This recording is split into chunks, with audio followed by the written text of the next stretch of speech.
à tous, j'espère que vous allez bien. Bienvenue dans une nouvelle chronique de l'émission La Bibliothèque de Poche. Je suis ravie de vous retrouver ce dimanche. Déjà, merci beaucoup, mais vraiment infiniment pour tous les retours que j'ai eus. C'est incroyable. C'est des retours positifs, des encouragements qui me poussent à aller encore plus loin. Donc merci beaucoup. Et aussi, n'hésitez pas à venir poser des questions. Alors, je sais qu'il y en a plusieurs d'entre vous qui sont venus ces derniers jours me poser des questions.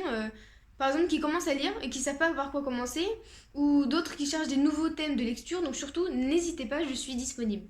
Le livre dont nous allons parler aujourd'hui, c'est un livre absolument passionnant, qui est donc Une farouche liberté, de Gisèle Halimi et Annick Cogent. En quoi, en fait, cet ouvrage est absolument passionnant et intrigant. Il est construit sous la forme d'un dialogue, donc d'une interview, entre la grande journaliste Annick Cogent et la figure du droit, de la justice et du féminisme qui est Gisèle Halimi.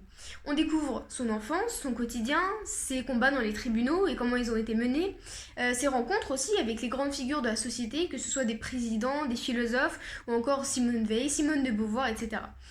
Je veux pas vous spoiler, mais il y a absolument une histoire qui pour moi est primordiale dans cet ouvrage, qui raconte comment cette révolte du féminisme s'est ancrée en elle. Alors en fait, cette histoire, elle se trouve au début de l'ouvrage.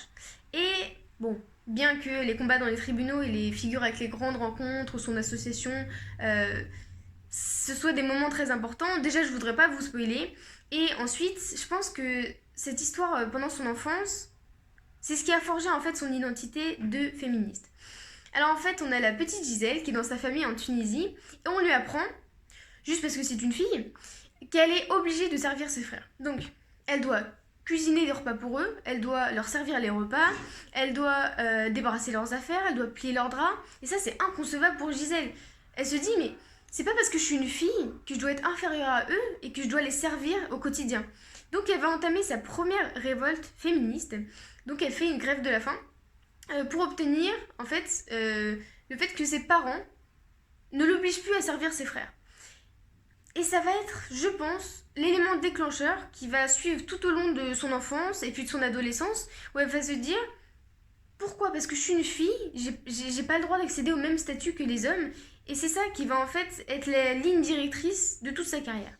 Alors maintenant, je vais vous lire un petit extrait de l'ouvrage qui pour moi est réellement symbolique de ce que veut transmettre Gisèle Halimi. Avec le général de Gaulle qui lui a succédé à l'Élysée, c'était tout autre chose.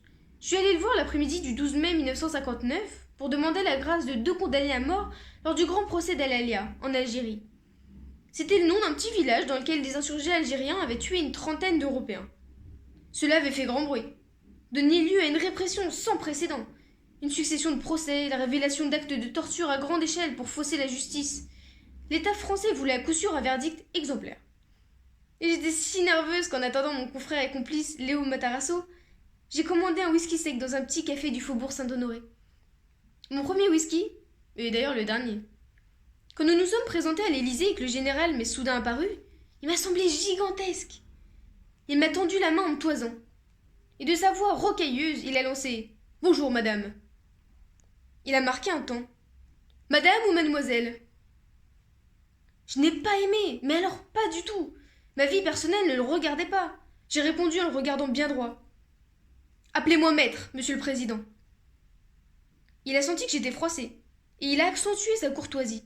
« Veuillez entrer, je vous prie, maître. »« Asseyez-vous, je vous prie, maître. »« Je vous écoute, maître. » Alors voilà, j'espère que cette lecture et puis cette histoire vous auront plu.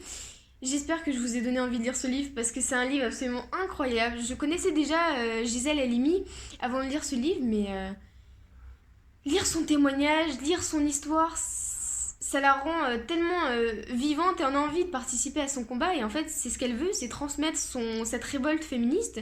Alors, même si vous n'êtes pas féministe, même si vous n'êtes pas une femme, je pense que la cause est défendable par tout le monde. Donc, n'hésitez pas à aller acheter le livre. C'est un livre en plus super récent. Donc, bonne lecture. J'espère que la vidéo vous aura plu et à très très vite pour une nouvelle vidéo. Ah, et j'ai oublié. N'hésitez pas à partager cette vidéo avec vos amis, avec votre entourage, si jamais elle vous a plu, ça me ferait super plaisir. Et puis surtout, si vous avez besoin de conseils de lecture, vous pouvez venir me voir, m'écrire à tout moment. Et dans l'autre sens, c'est-à-dire que si jamais vous avez un livre qui vous tient à cœur, un coup de cœur, vraiment n'hésitez pas à le partager avec moi, je pourrais découvrir plein de nouveaux romans et puis aussi peut-être le présenter. Donc voilà, à très très vite, salut!